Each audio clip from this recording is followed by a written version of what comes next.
Hello mga kagwapa-kagwapo. Hello kabayan. Good afternoon. Here I am. I am going to show you my oasis. So this is basically my oasis right here. So this is my long beans. The daming lamok. So I try to speak a little bit of English and Tagalog, Bisaya.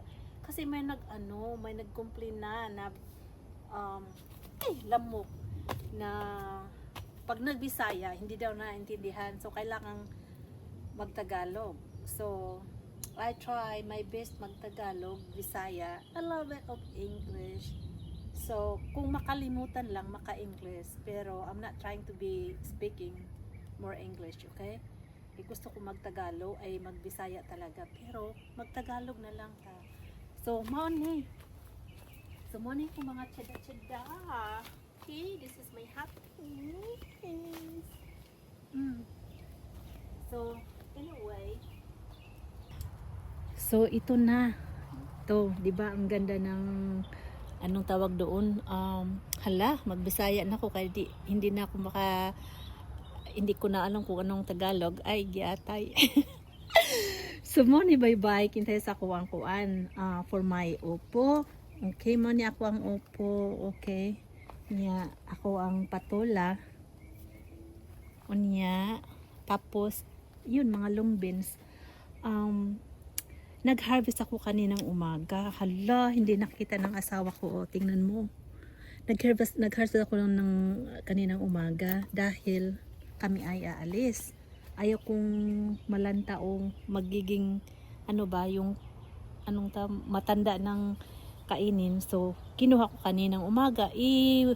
Umuwi yung asawa ko galing trabaho. Kinuha din yung iniwan ko. So talagang tong asawa ko, grabe yung lamok dito. Uy, maganda sana dito yung mga yung oasis ko, kaso lang daming lamok. So ito na, 'di ba? It's very shady dito. Ang ganda dito yung marites dito, oh. Kaso lang daming lamok. So dyan yung decolores dyan, yung nagkapay-kapay. Ano yan sila, mga Mexican. Kaya maingay din sila. Katulad nating mga Pinoy-Pinay, mga maingay tayo. Pero pag sila nagsalita, Diyos míos. So kayo na lang ang umintindi. So, iyon. Kaya mga kaibigan ko, nagano ko ngayon, I'm wearing my sunglass kasi ang init. Okay, di ba pag nandoon na tayo, kasi ipapakita ko sa inyo yung ginagawa ko kahapon. Alam mo, I've been basing my ass yesterday, doing weight ager and doing mow the grass kasi ayaw kong hintayin yung asawa ko. I can't wait my husband to coming home from work and then he's gonna do the yard work, so I take over his job because I want to and I like. Okay, so ito na, dito ang dadaanan ng Miss Universe ay kasi ang daming bunga, charot. So I just like to share kasi proud na proud ako dito sa kaganda nito. Talagang gusto ko talaga dito, kaso lang may lamok dahil ang sa likod niyan mga kakahoy. Hindi yan yung iba sa kapitbahay, yung iba naman amin. So diba ang ganda dito?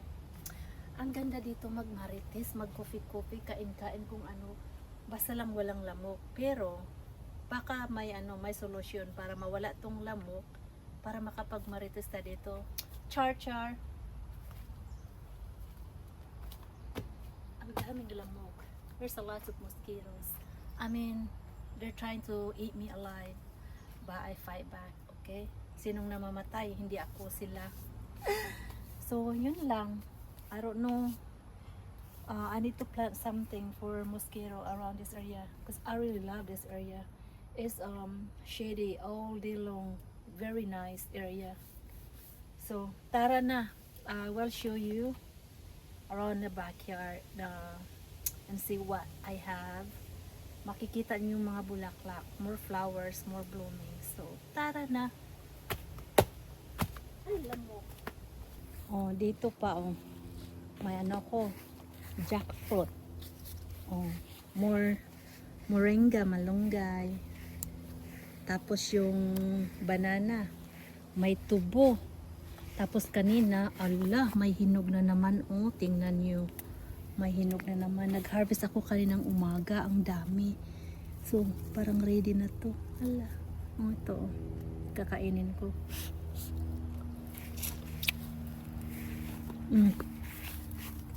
Meron pa ito. Aalis man kami mamaya. So, I don't know. So, yun ang blackberries ko. Tapos tubo. And then, more bananas. So, yun. Yan ang oasis ko dyan. So, tara na.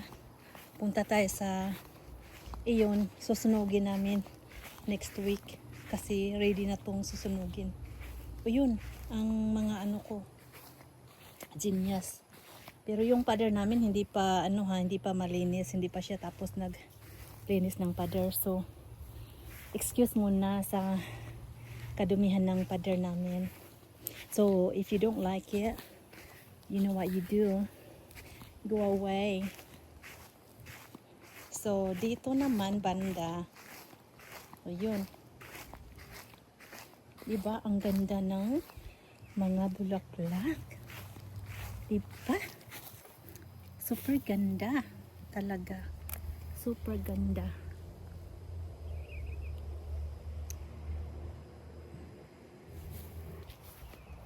So, tingnan nyo, oh, ang laki ng sunflower. So, dito, mga zinnias. Ang gaganda ng zinnias. Tapos, itong kalamatigi. I don't know what other called in kalamatigi. Hi, baby! Come here! My puppy, Junior. Tapos ito, di ba? Medyo nakahiga siya. Dahil nung naglinis yung asawa ko dito ba. So, ito ang gaganda ng mga double yung ano ko. So far, yung mga zinnias. So, yun. Part ng backyard to nakikita nyo ha. So, as you can see, over here, I can run over here. So, all the way over here. So, over right here. Pakita ko.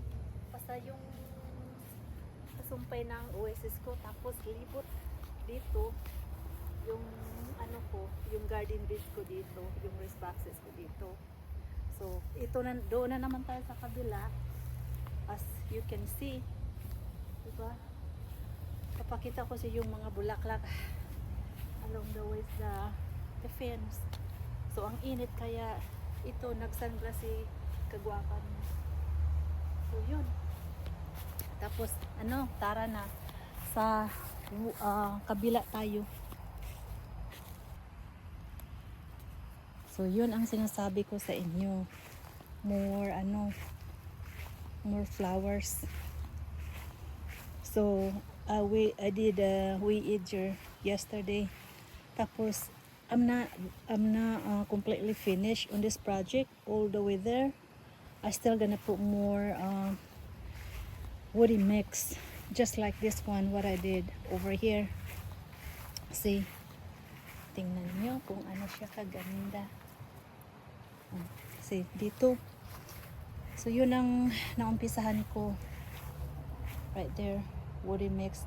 So, I'm going to finish all the way in there. Diba, ang dami kong it's a lot of work. But, have to do it because my husband's not gonna do it for me. Kasi ako lang, I'm only one of the farmers. So, tingnan mo. Ang ganda. Diba? Ang ganda. So, all the way there, as you can see, all the way here. So, kung sinong gustong magpunta dito para mag-picture-picture, So, nasa inyo na yan. Tapos, yung ano ko, yung, ang tawag nito, persimmon, madami naman siyang bunga. But last year, that was a lot. Ang dami talaga last year. Hala, ang dami talaga last year. Pero for some reason, ang daming nalaglag katulad nito. Nalaglag, oh. Ewan ko kung ganun ba sa inyo, nalaglag ang mga persimmon ko, yung iba.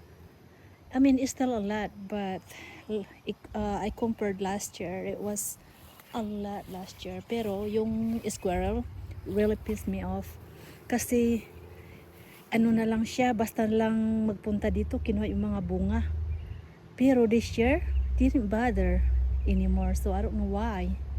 So I'm glad na yung squirrel huminto. Here! Come here, baby. So anyway, oh my gosh. Pinapawisan si kagwapa niyo. Ang pawis talaga, ang init. So ito ang ang talong ko. Kaninang umaga nag-harvest din ako. Kaninang umaga, kahapon, at saka yung una kong video ako at saka yung mga anak ko. So kaninang umaga nag-harvest na naman ako. Meron pa. Pero siguro harvestin ko to pag uwi namin. Okay? So makikita niyo.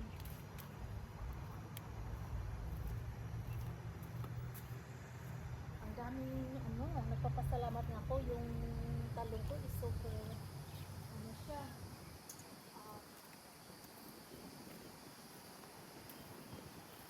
Ano ba yung tawag doon? Superman? Na, Superman. Ako ang superwoman. Pero I am so happy with the outcome of my hard work this year and every year. Sa nakakilala sa akin, di ba, wad-wad talaga ang mukha ko every year. Dahil ito yung happiness ko. Hindi naman ako nagtatrabaho, so wad-wad ang hindi, ayaw kong sabihin na hindi ako nagtatrabaho kasi kung ibig sabihin I'm working hard than anybody. Kasi pag sa trabaho nung una, di ba, nung nagtatrabaho ako dati, that was very easy kasi I know everything around the building, ganun. Pero kung nasa bahay ka, kung hindi ka mahilig sa sa garden, sorry ka na lang.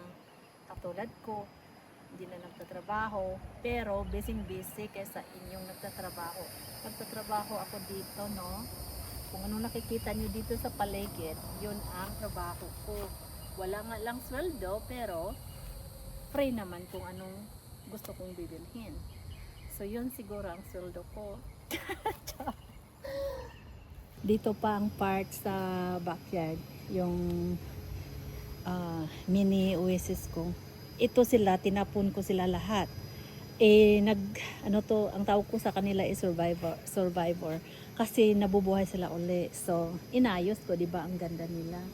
Tapos, meron pa akong mga tsada-tsadan yan, dyan. So, nakikita nyo, nako, excuse na lang talaga sa iba, bougainvillea, dito.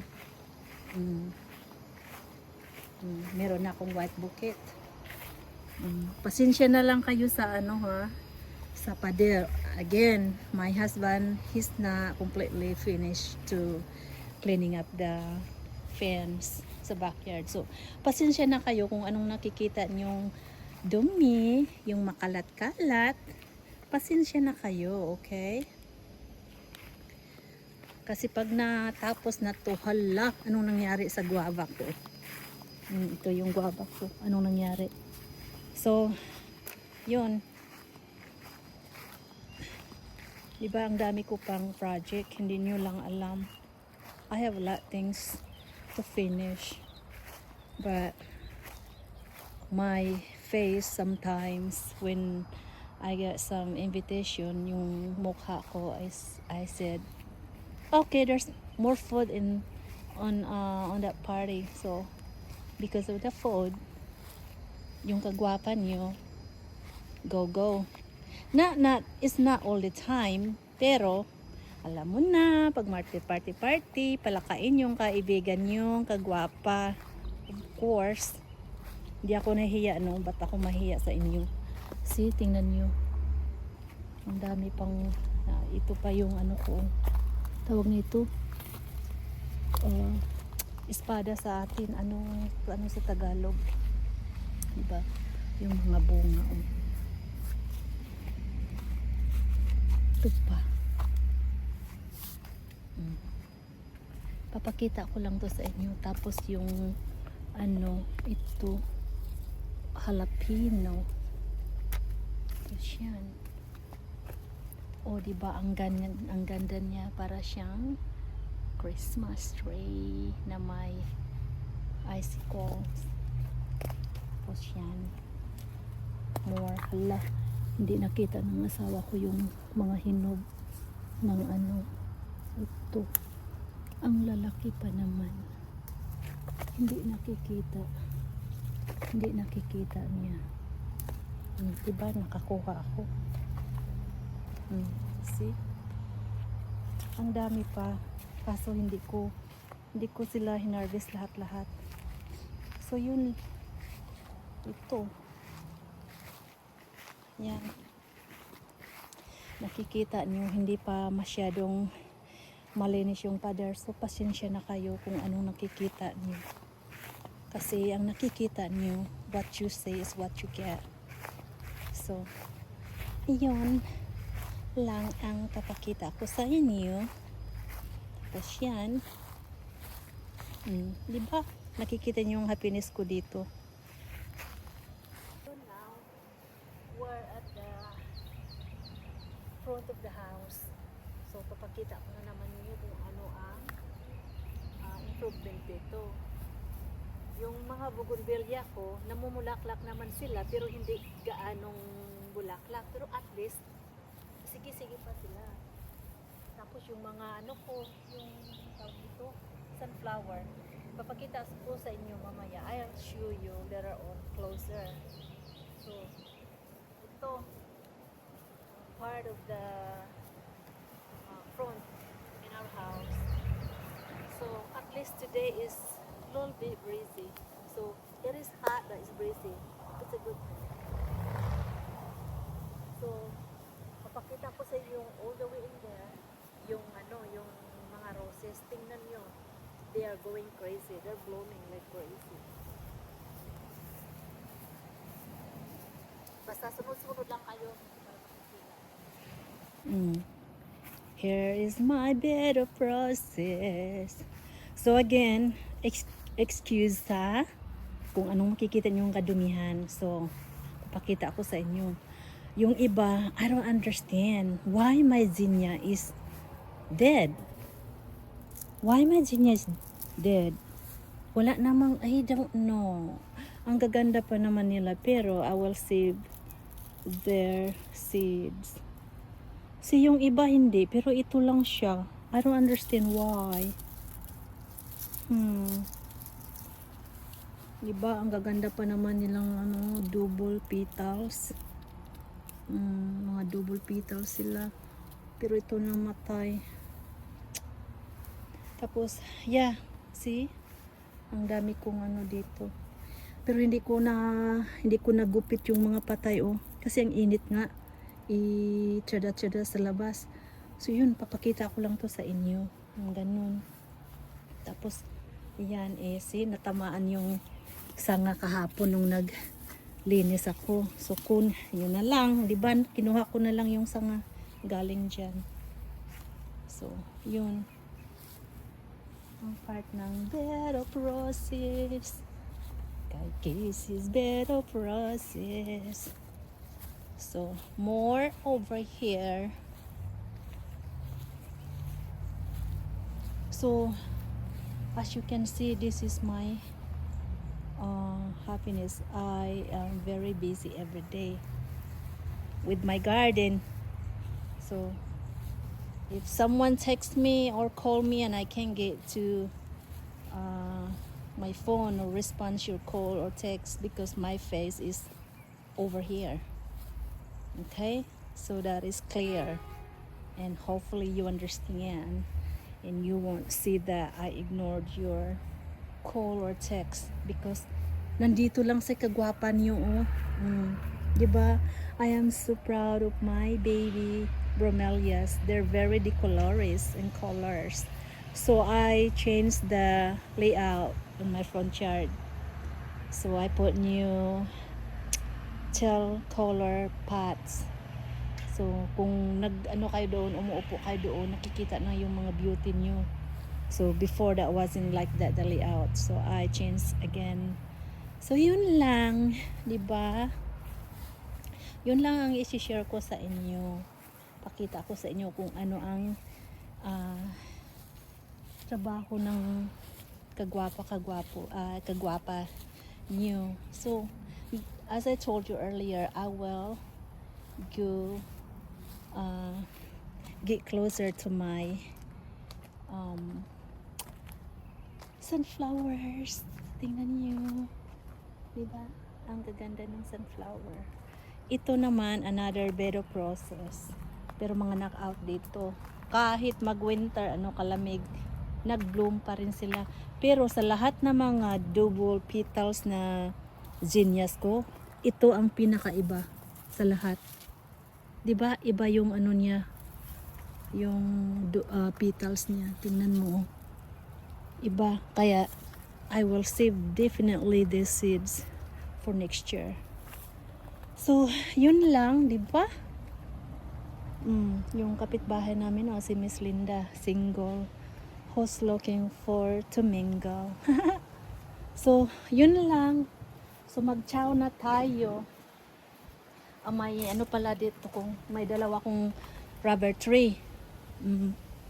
Ay, naku, tong ko, nag-survive din siya, yung cactus. Mag-survive ka dyan. Tapos, ayun lang. Diba? Naintindihan nyo kung ano ka-busy si kagwapan nyo. I'm right here all the time, either my front yard or backyard. So, once again, I said earlier is chow. So, I will chow talaga dito. Okay? I can say chow, but I still keep it. So anyway, this is what I'm talking about. When you're sitting here, you can see me and I can see you clearly. Because before, that wasn't like this layout. I trim all my cover ground and I put two different kind of begonias over here. So this is different layout that I can see through and you can see me. Because I clean up and rearrange some of my pots and colors. So I like this, very simple and see-through, and everything is, to me right now, very simple and happy looking in my entire garden, vegetable and